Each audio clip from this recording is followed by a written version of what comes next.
Did Okay, you want to we're take over the recording. screen? Or? No, I just want to say, thanks everyone for coming to Kitchener-Waterloo Video Tech Meetup. We're joined today with Dominique Tanguay, Program Manager at Broadpeak, and he's going to be discussing Simsub and what solutions have been used by Broadpeak to implement it in the IP world.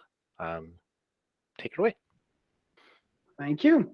All right, so I guess I'll skip the presentation, but just in all fairness, I'm actually taking over from Mathias Gill, who's actually been doing that presentation initially, and so I just want to make sure the credit goes back to Mathias, who's been working very hard on the topic, and especially on the product that we're going to be indirectly showcasing basically tonight. All right. Okay. So quickly going over the agenda, and here again, I think I've mentioned it, but I mean, feel free to stop me if there's questions or whatnot. Let's make it a bit agile here. But quickly, at a glance, the content for tonight. Have a quick introduction. We're going to quickly go over Broadpeak, who we are, what's our expertise, what we do in the video platform, and mostly where we're going and diving into our newer platform, which is going to be showcased here indirectly. Then a quick coverage of the actual concept, so the what of Simsub, but also the why. Always help to get the brain around why some of those requirements are kind of incoherent at times, but it gives you a better idea of the situation. Then going over conditions, requirements, really more looking at the technical aspect to it, to Simsub per se. Then the implementation, going quickly over what's been done, legacy, especially on legacy system, on the broadcasting side of things, and then actually going into our own solution. You'll see it's probably not as technical, I think, as the audience could have took, but we'll try to expand, and that's probably when we'll get into more questions. And we're going to close up with next steps, probably trying to head towards what we can actually do with the solution, ahead, and as we grow and make more use of it. Okay, so quickly the introduction. Obviously, not here to sell you something. It's not to sell Broadpeak, just to give an idea of who we are. So it's a French company. We've been founded in 2012. We're basically developing software, so we're really focused on the software side. We do resell hardware and whatnot, but that's not our forte. Our forte is the software, and we're basically building up everything from the origin standpoint up to the distribution. So the origin itself, load balancing, edges, and so on. And we've been, so I mean, most of our experience we've gathered with, or usually we deal with service providers. So we're here thinking about cable operators, telcos, mobile operators, basically anyone who has a network where they deploy technology for video. So here we're thinking about origin, but the key products, I guess, you have down there at the bottom here. So you have, for instance, ultra low latency, PVR, which is a big forte for us, whether it be private, shared copy, hybrid, in between, and whatnot. We do also ABR, but also multicast ABR type of solution, and so on and so forth. So that's generally our bread and butter. The only thing was that for all those years, we've always been dealing with mostly tier 1, tier 2 pay TV operators, but we've never really got to a point where we could actually liberalize a bit the knowledge we have and the products we have. So in 2021, Mathias actually started a Broadpeak IO platform, which is a cloud-based platform where we're actually slowly building all of our products one by one. And now we're going to be talking a bit about one of the key products at the moment that we have with Broadpeak IO, which is a manifest manipulator, basically. So not going too much in details. I'm sure Mathias would have been able to speak much more to it, but it is a SaaS service. You can definitely go into, just type in Broadpeak IO, and you'll see over there you have the full-fledged capacity to use the service. At the moment, it's a manifest-manipulator, but you'll see. I mean, as we discussed, you'll see what you can do with it. But you actually get a 30-day free trial. So if you want to just test it out, you get the free trial. We have some sample services, sample feeds and whatnot, so you don't need to bring anything with you if you want to try those out. And this is the solution is actually going to be leveraging BroadPeak.io, at least what we're going to be presenting today. Any question about that? All right. So then let's get into the details. So Simsub, obviously, very Canadian concept, mainly because it only really exists in Canada. If you type in Simsub, you'll usually get referred to simulcasting, which is a UK thing, very different, definitely not Canadian. But Simsub, in a nutshell, just to make sure everyone's on the same page, is a regulation imposed by the CRTC on every BDU to replace any American OTA content with the Canadian OTA content whenever a program is identical and simultaneous, hence the Simsub, simultaneous substitution. So a quick show or a quick example of how it works. So assuming you are watching Care, actually, do you see my mouse when I do this? No way. I need to do it there, I assume. No, we see it. Yeah. Okay. All right. We see. So, yeah. Okay, good. So, Care 1, Care 11 would be is an NBC affiliate, and so assuming that both Care 11 and Global Winnipeg, here for this example, are actually showing the same basketball game. However, obviously, this one has American commentators. They have their American ads. It's their own fully fledged broadcast of that NBA game, and we have the same from Global. Odd example, I know, but still, that bear with me. It's the example. So what's usually going to happen is if you watch it on a 5 TV, a Rogers TV, or whatnot, what's going to happen is that you're going to start watching your regular programming, and without switching channel, you will be you start as soon as the event start, you'll start watching the Canadian version of it, and then you'll get back to the regular programming. Thanks, Matthias, for the very nice animation. I need to figure out how to do that one. But suffice to say, the whole intent is really not to get away from the normal programming, but anytime you have a content that's American, you switch the whole thing. Now you'll ask, why the full thing? Why don't you just switch over the ads? Because that's truly the rationale for Simsub. Well, it's a technology question. CRTC ruled at a very long time ago, and they just did a flat out version based on the technology at use at that time. Now, why just OTA channels, not other channels? Why should we substitute stuff that's on Verizon, NHL Network, whatnot? This is obviously an historical. There's an historical reason. So just going a few years back, basically, just for the little history course. I mean, it's been quite some time that Canadian broadcasters are actually paying for American content, and playing the same content over here. We're thinking, a Global, CTV, those channels actually buy the American content, play it back on their side. But historically speaking, they've always been losing quite a lot of money in terms of ad revenues. Because obviously, whenever you live near the border, you actually had both channels. You could choose and go to the ABC channel instead of CTV or whatnot, and you would that was actually diluting significantly the ad revenues, except if you were actually quite far from the border. So there was still a portion of the pie for the Canadian broadcasters. Didn't made really the tradition or the idea, the application of buying those programs very sound, economically speaking, but still it made their point, and they started doing it anyway.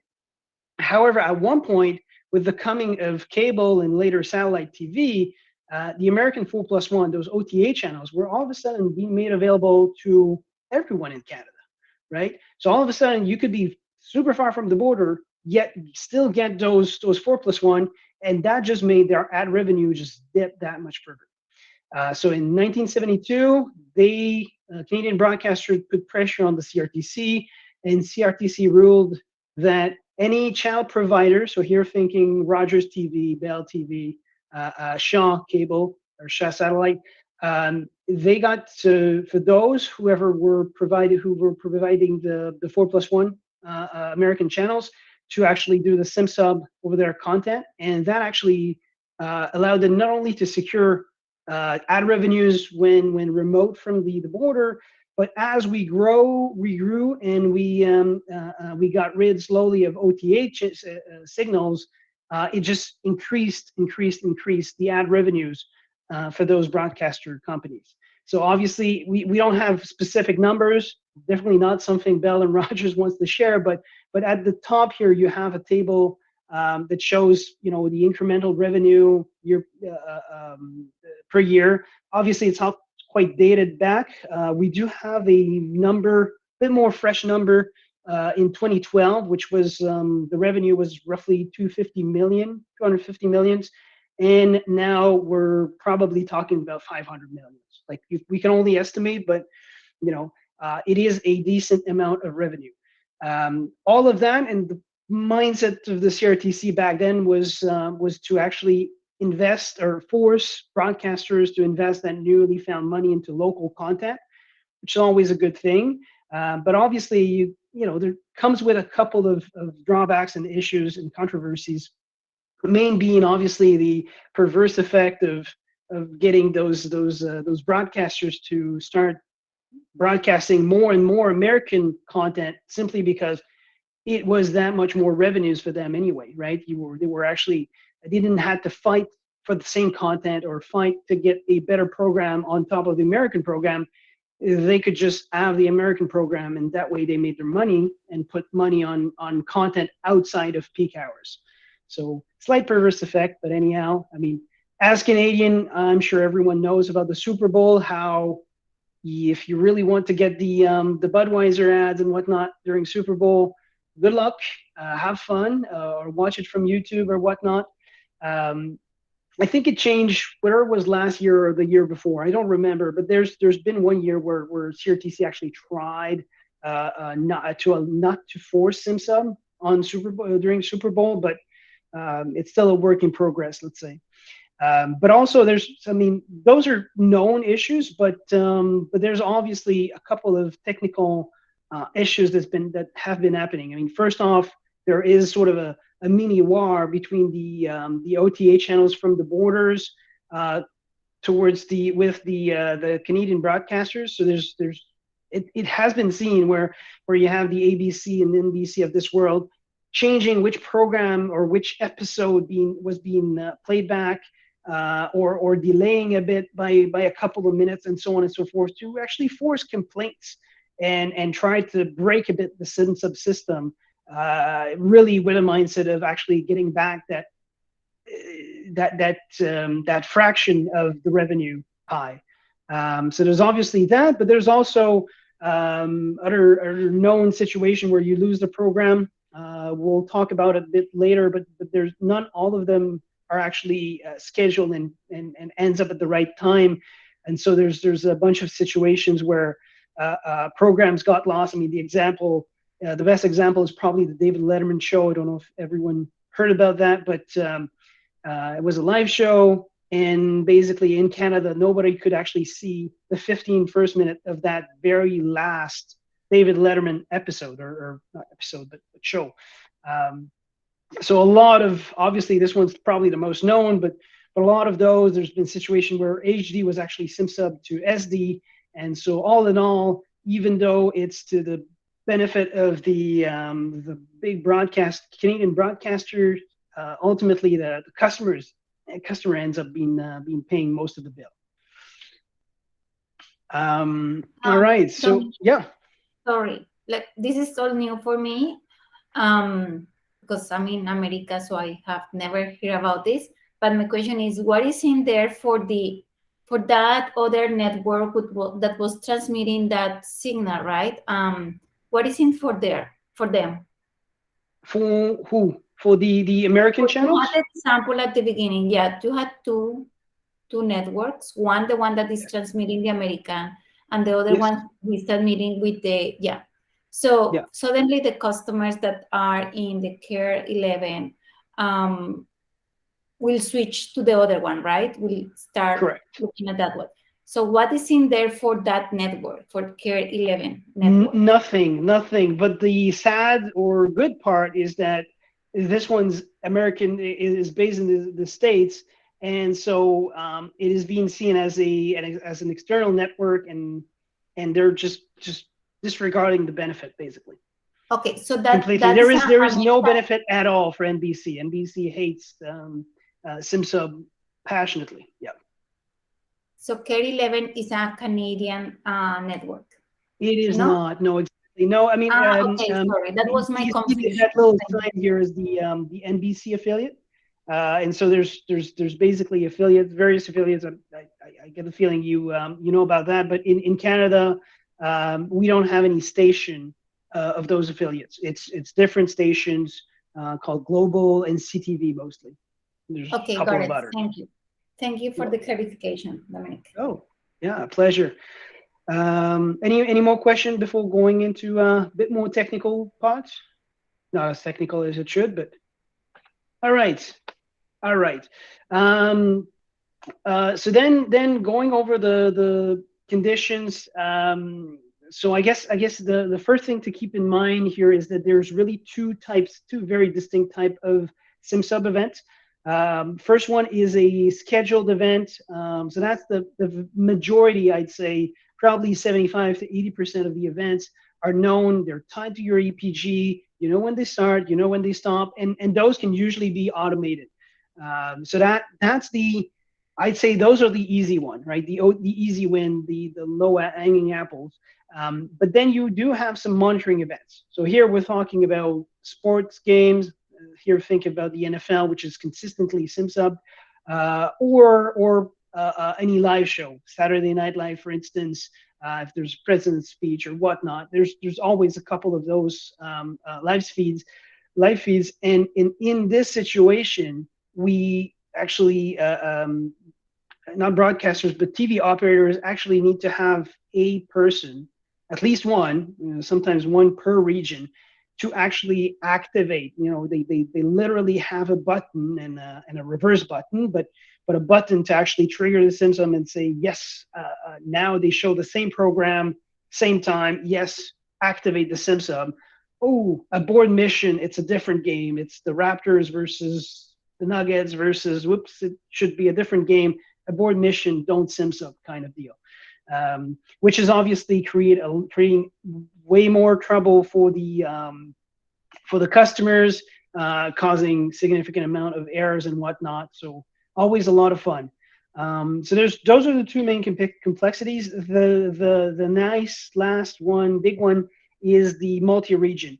So much like the States, but probably just not as much. We obviously have some regional version of each channels or each networks, or most of them. And in the SimSub situation, because those broadcasters could potentially have regional ads, they're actually enforcing, or the CRTC is regulating in so that TV operators actually have to SimSub the local version to the customer. So for instance, Chris, you're in Waterloo, you receive CTV Kitchener or CTV Toronto. I mean, I don't know. And so if we're both watching the NBC channel and the event is being SimSub on CTV, you should be receiving CTV Kitchener program, and I should be receiving CTV Ottawa program, right? And so always create quite a lot of havoc. And then as you'll see, I mean, it expands the possibilities drastically with respect to how many different channels or version of channels you would actually need to create. Some further requirements. So this one's actually written oddly, but the whole idea is here that the switchover happens without the interaction of the customer. I would even put it to the point where it actually happens without the customer's consent. That's the whole idea. It really needs to happen on them. Obviously, they can't, neither do they need to trigger it, but truly they can't undo it or bypass it, really. And here in the case of OTT, I don't think we need to go too deep into OTT and with the audience, but obviously in this case, we need to base the switch on a program time, obviously, and not on a player time, which is a bit easier to do normally with if you're using multicast, but in the case of OTT, you really need to base it on program time. And here maybe more of you can see it as a business analyst trying to think about the requirements or what we want to make the tool look like. So obviously we want to make it as automatic as possible so that you just throw in your schedule. You can leave it there and not touch too much. We need to allow for manual override, as I mentioned. Probably even as well for scheduled one. You need to be able to revert them if needs be. And you need to ensure a quick switch, but more than just a quick switch, you want it to be as seamless as possible. And that's where it comes the fun, really. And finally, a couple of extra requirements. So obviously a subscriber should never be able to see the replaced content. So even if he records the show, he uses trick play, restart, whatnot, there's no reason, there's no way he should actually not get the replaced content, not see the American ads, basically. It's obviously mandatory for every screen, so it doesn't, Simsub applies even if you're watching your show on your iPhone, tablet, whatnot. And finally, maybe that one could be interesting depending on where you work for, but this is something that's mandatory as soon as your BDU reaches 2,000 subscribers. Here, it's still a very legacy mindset. So if you're dealing with a large operator that covers the whole Canada, it goes by market basically. But in a nutshell, as soon as your little market reaches 2,000, the day actually you reach 2,000, technically you're supposed to enforce Simsub. What's the BDU acronym? Broadcasting Distribution Unit, something silly like that. Yeah, yep. But see it as in Waterloo, there's probably a region in Waterloo that covers Waterloo and whatnot, where Rogers has a footprint, and they're just saying this is the footprint. This is going to be a BDU, right? So those big cable companies are breaking it smaller than they should, or they would need to, but. So it's like a DMA, I would think, like a designated market area. Yeah. It works significantly the same. The key rule to know whether it's it needs to be broken down or not is truly bound by the type or the proximity of the closest OTA tower. So basically, if you're in a market where you should be getting, Global is a bad example because there's only one tower, but usually you base yourself off of CTV towers, and you have basically a market per CTV tower. But if there is a market where you have basically one CTV tower, but you actually have a different channel that's overlapping, then that could actually break it into a smaller market in between. If you see the idea. So it's a matter of saying, what are your local OTA channels? And as long as you have the same local OTA channels, you're technically, you can actually enforce that as a single market, single BDU. I'm going into the legal things of that because that's what I did in the past. But anyhow, yep, those are the technical aspects. And here, so that's a quick example. These are, so obviously there's there's different ways to get that information. The more common version is actually to request a data from a company called Mediastat. Don't know if you guys have heard of, but they have the probably. I think they're dealing with most of the big companies anyway. And so what they do is they ask the different broadcasters. They build up. They get all of the the programs, schedules, and whatnot, and they arrange the Simsub. And so this is an example of a CSV file that they would be sending weekly, roughly. So you get the idea here. You have the day, start time, stop time of the actual Simsub. This is the program, always useful when you monitor. Mon-beg, mon-en is actually monitor begin and monitor end. Here there is a distinction. I mean, in this screenshot, obviously you only have some that are fully live, but there will be situations where, for instance, if we're talking about the first NFL game in the day, the kickoff will always be at the same time. So the begin time would normally be fixed and would not need to be monitored. The end would definitely be monitored, and then if the next channel afterwards actually also needs to be Simsub, then in some cases that extra channel would have a monitored begin but not a monitored end, basically. So high definition, comments, whatnot, and in here those are the initial channel and the to channel. So obviously these are just station names, so you'll recognize maybe a few of them. In this example, it's kind of it feels all over the place. You have multiple times Saturday Night Live because first off they still mix high definition and standard definition. You see how legacy a bit that system is, but you can also see so you have King, Care. You have a couple of those channels that are actually being Simsub to CKND is probably a local CTV station to Brandon, Manitoba. So this is a, by the way, it's an example file from one of our customers.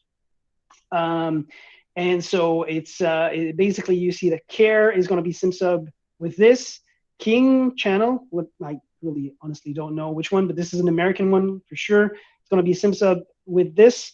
But you'll also have this one, CIII, I think it's either CTV or Global Toronto, and that one also technically would need to be Simsub with the local version of that very same channel. This one's a bit silly, but because they can, they do kind of thing. So a lot of play. So yep. A question about the example you gave about football. Yeah. So in the previous example with the NBA, you said like this was the programming or the event where it was all being produced Canadian, like it's going to have Canadian announcers. But for NFL football, they don't have the Canadian announcers. So is it like CTV is taking that feed and then inserting its ads into it, and then that's what has Correct. to be Simsub? Okay. Correct. Yeah, and that's really a legacy standpoint, right? Because technically speaking, they could have forced to substitute just the ad, right? You wouldn't have seen anything different, but they're forcing to Simsub the whole thing. And I to be honest, I'm French Canadian, so I'm not really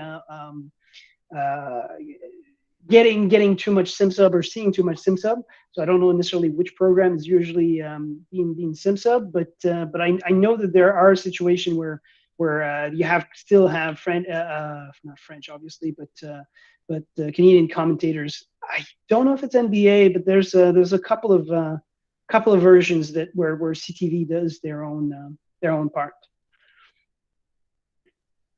Yeah, I think it's like the TSN.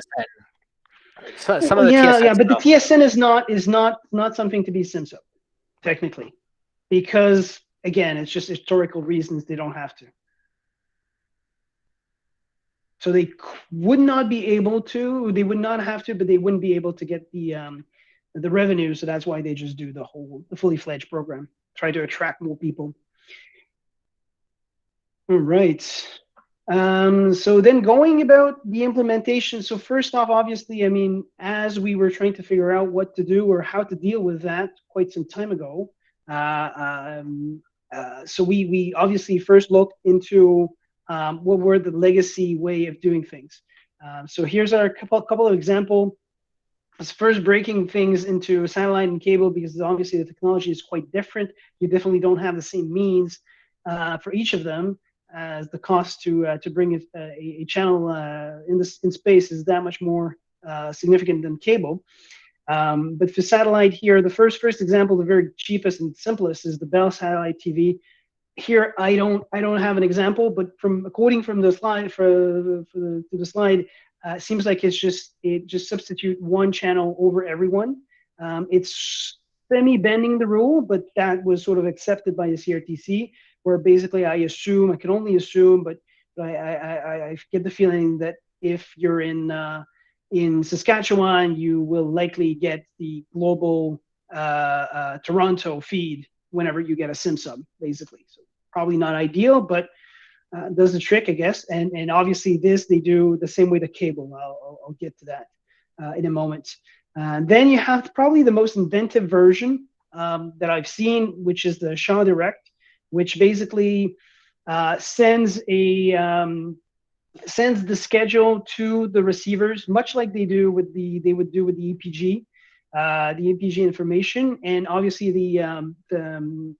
the receiver actually knows of the current postal code it's implemented on, and basically the receiver just does the switch. The tuner switches basically between one source and the other.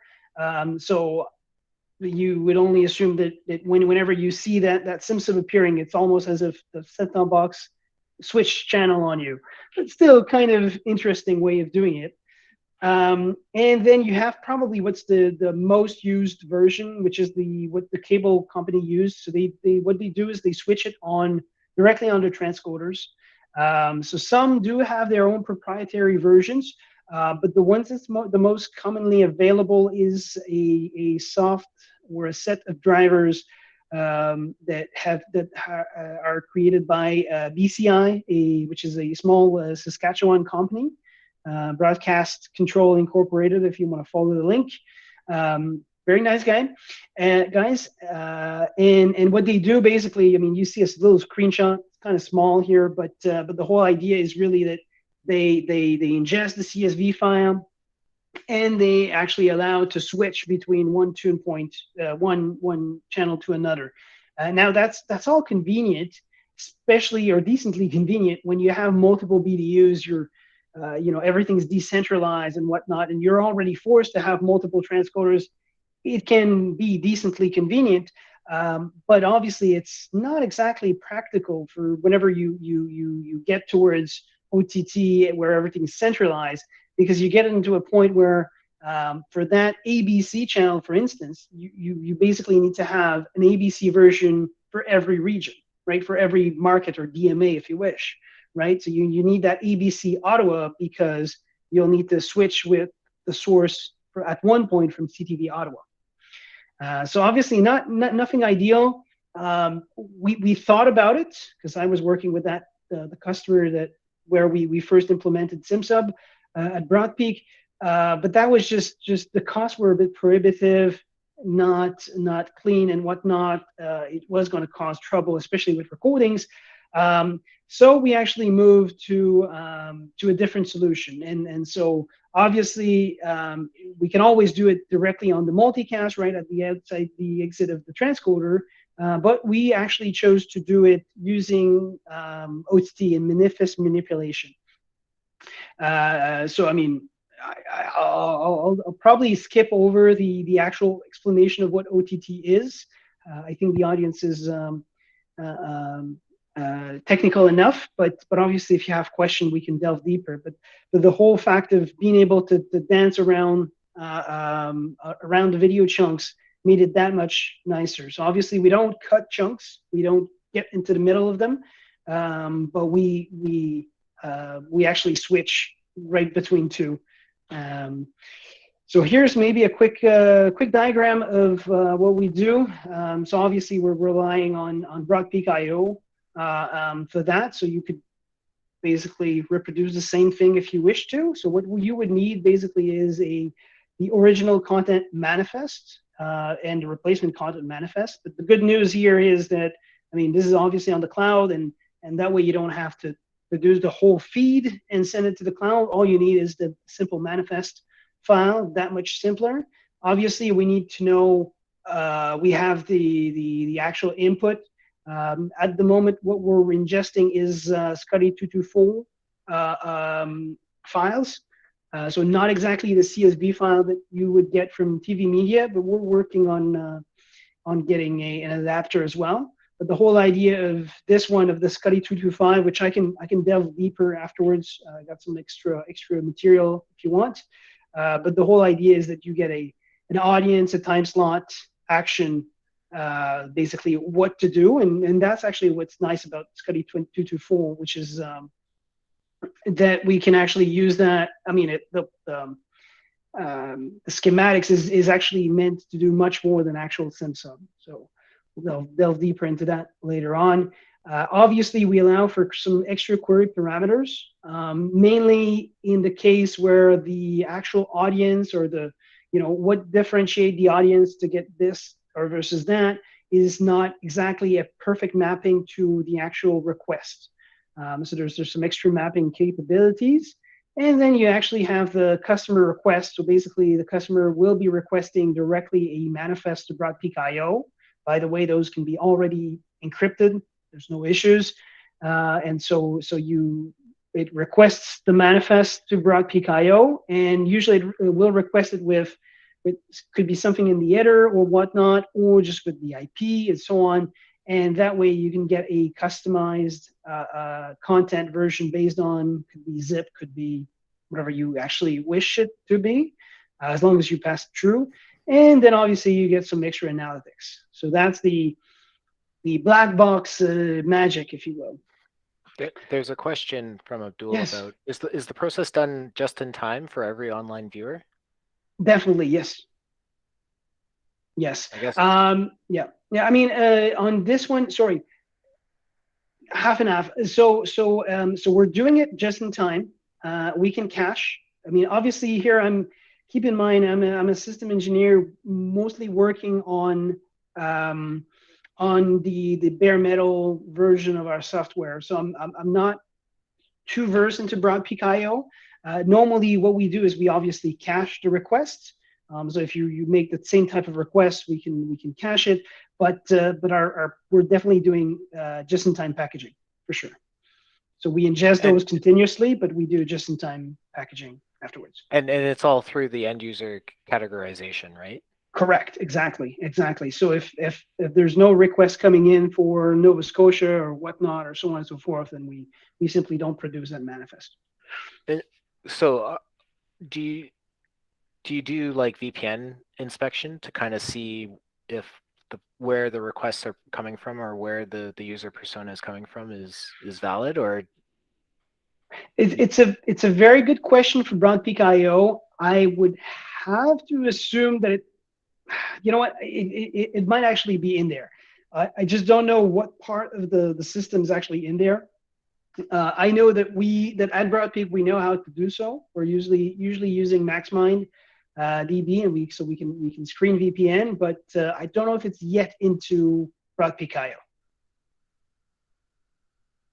Does that make sense? Yeah. But I agree with you that especially on the cloud, it would probably make sense to at least do some basic geo-blocking at least. Yeah, a lot of the players, at least in the US, you can't use VPN to use the player, so they block it then. So that way I can't go watch, say, a Colorado Rapids game if it's blocked out for me. If I say I'm in, Waterloo. Yep. Yeah. No. I fully get you. I know we have the knowledge, the know-how. I just don't know if it's implemented. Sadly, like Matthias would have been able to answer that one. So quickly going over the manifest. So I mean, here's an example where we've tried to clean as much as possible, but you have the HLS manifest, the Dash manifest. In Dash, we're basically adding a new period set, period ID, and it just goes through. But here, maybe on the HLS side, it might be a bit more intuitive or easier to see. So obviously, this is a single profile manifest, but you can see here that we're watching ABC Boston chunks, and then at one point we just throw in a discontinuity. We change the key, and now we're on to CHCH. This one's just an example for the actual video that's coming in soon, where we're actually flipping to CHCH, which is a Canadian channel, and then back to ABC Boston right afterwards. So that's just the example, and here we have I actually managed to get a quick video from it. I mean, I've been playing with the sound a bit. I think the recording is distorting a bit. You'll see that the sound is the audio video sync is not great, but that's what it looks like basically on a set-top box. And so on the actual set-top box, you don't have that audio video missynchronization. I don't think. Oh. Yeah. Oh, any question?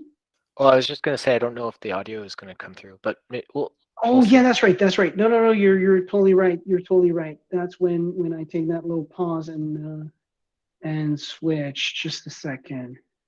Yep. Just a second. And a tab. Good. Very good call.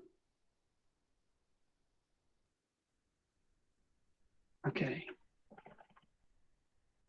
Sorry about that. I thought I had put it in the right place. Okay, there we go. So, is it working? No. What is going on? Okay. I should have practiced that one more, Chris. How's the sound? We can hear that. We can hear that. Yep. It's the one place you'll find exclusive games like Queen of Diamonds. So you can clearly see, I mean, there's Michigan like 15 times a minute. So you can see this is the American channel. Or at your favorite store. And all of the proceeds support Michigan businesses and schools. And so obviously we kept that ad because it's clearly depicting the American channel. You'll see there's going to be another ad, a second ad, and the cutover is going to be happening during that ad towards a Hyundai Canadian ad from CHCH.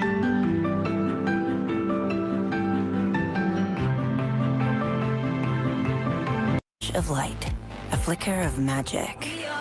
So obviously we picked like the light right at Caitlin, but you get the idea. So it's rather seamless, and obviously this is what you see on an encrypted stream it's what the future looks like when you put drivers in charge.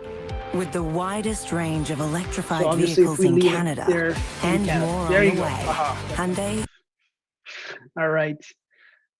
So there goes for the audio part. Just going to be resharing my own version. Just a second. Screen. And this. All right. And so obviously I'm not going to force you into that one again. Sorry. All right. Any question about the technicals? I mean, to be honest, we didn't quite know what the audience would look like. So I mean, I would have wished we could have. We probably would have brought. And I knew we would have got into more details, but that's roughly what I had. Beatrice? Yeah, I have You're a welcome, question. Jackie. Yes. So what happens when there is like a huge delay between, I guess, maybe the American network is less delay, let's say, as an example. Mm-hmm. And then No, for sure. Canadian is like huge delay.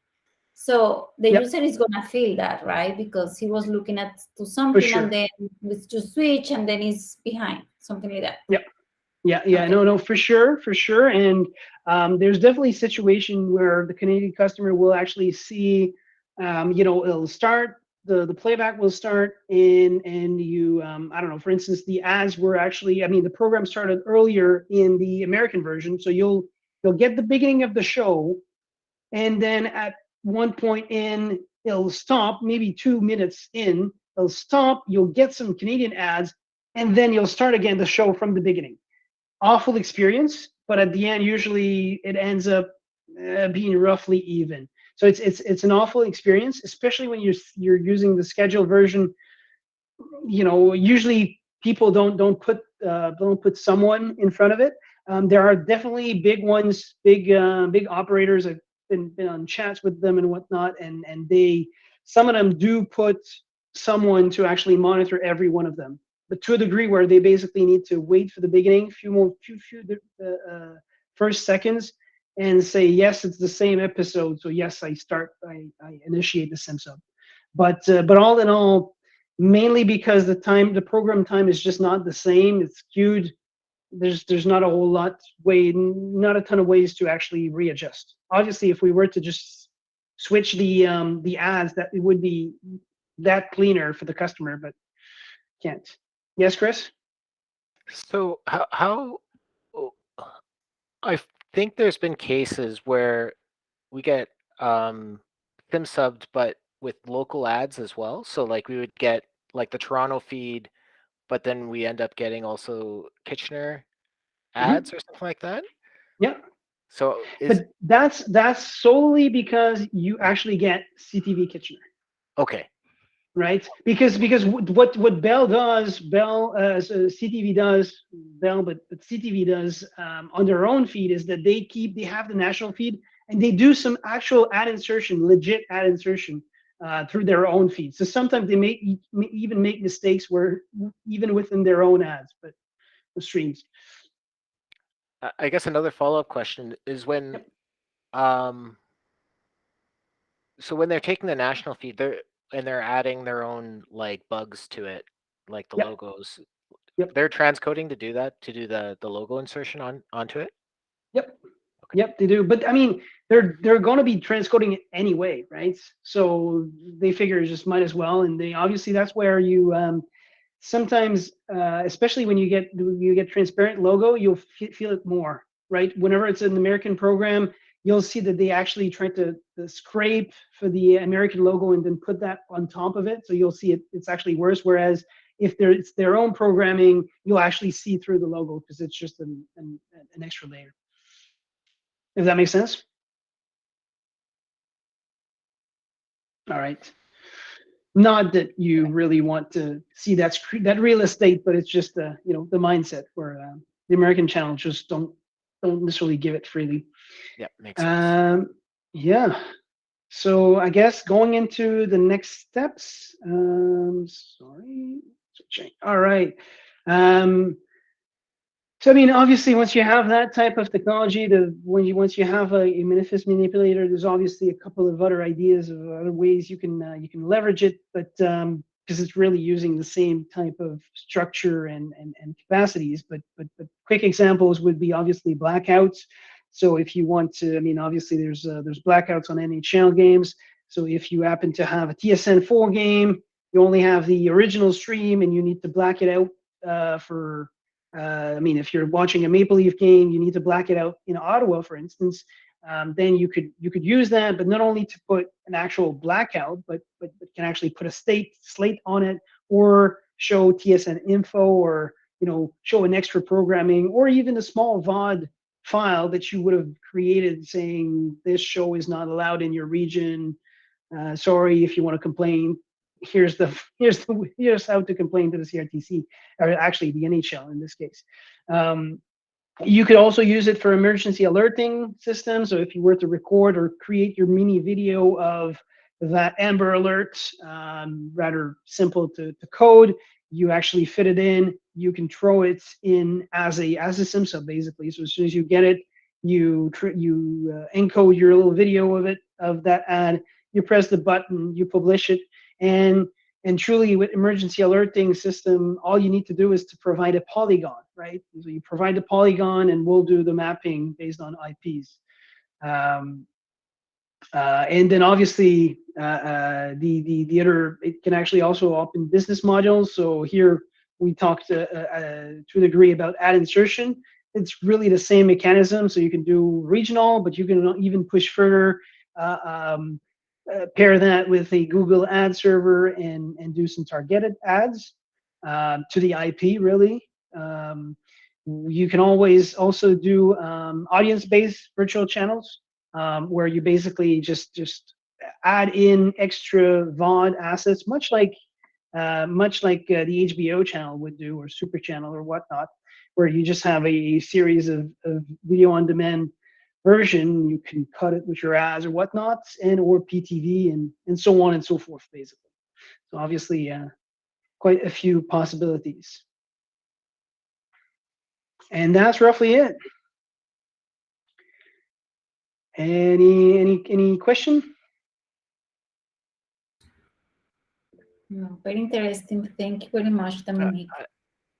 Dominique, I had a question about caching, because if in your previous example where you're showing the CSV, like there's going to be lots of sim subbing. So when you do it in OTT, is it more advantageous because you only have like a single origin that's hosting that sim sub content, or do you still run into those issues where it's like you're really watching, I guess, like the CTV Kitchener feed that has been transcoded from the CTV Toronto feed that then has to be sim subbed over No, that's NBC? that's a good thing. So what we do, for instance, in on an on-premise version, obviously that in the cloud that doesn't become, it's just not an obstacle at all. You assume, but on-premise, what we do is we actually have we actually need to have every channel that would be sim subbable on both sides, basically. So the to and from Canadian version and American version, all onto the same origin servers, or at least being accessible to the same origin servers, and the system just flips through. But the good thing is that it's only about manifest, right? So all we're doing truly is spewing a new manifest, but so that does eat some compute, but that certainly doesn't require too much caching, right? Especially knowing that this is vastly live anyway. So there's always continuous manifest being generated, right?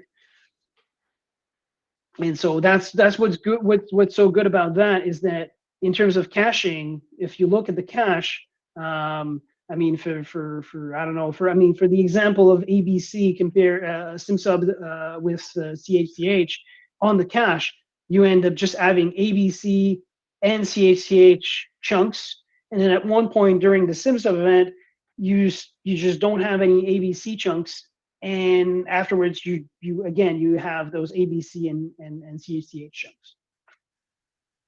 So much easier in terms of caching than doing it directly.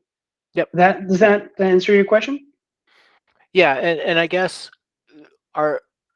going back to, I guess, to Abdul's question about doing it just in time for every viewer, when you're doing the time shifting and you're doing like the PVR, cloud PVR stuff, do you have to regenerate that manifest every time, or do We do. you? We Oh, do. okay. Yeah. We don't cache it. Saying that, it's actually sorry. No, I think you're right. With respect to PVR, we basically generate the manifest beforehand. I'm sorry. The caveat here is that we're not generating the HLS and dash manifest. We're actually doing it in our own mezzanine file. But what we're saving is indeed like a mixture of both. Okay. Yeah. Right. So you're basically saving both or recording both videos, but actually only showing what the portion that needs to be shown. On And our sort of side, because of the way we do PVR at the 15-minute break, there's some instances where you'll actually have a 15 minutes of ABC and a 15 minutes of CHCH or whatnot or CTV. So there's a slight increase, but it's relatively limited. And that, so the live to PVR is done every 15 minutes, and that's where that gets recorded. Okay. Yep. That's cool. That's correct. Yep. Benham has a question. Is there any way to do Simsub on non-chunked feeds, like WebRTC, for example? Sorry, on non? Like non-ABR, basically. Oh, yeah, for sure. I mean, so you're talking just multicast streams? WebRTC. WebRTC. So it's like Twitch or things along those lines. Oh, yeah. I assume. To be honest, I'm just not familiar with WebRTC. But I mean, yeah, technically, if you can, I assume so. I don't know that there is a way to do it with Broadpeak IO, obviously, because we're really, I mean, on Broadpeak IO, the only things really implemented is the OTT version.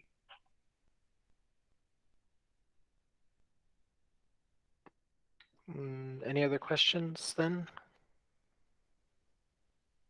Okay, great.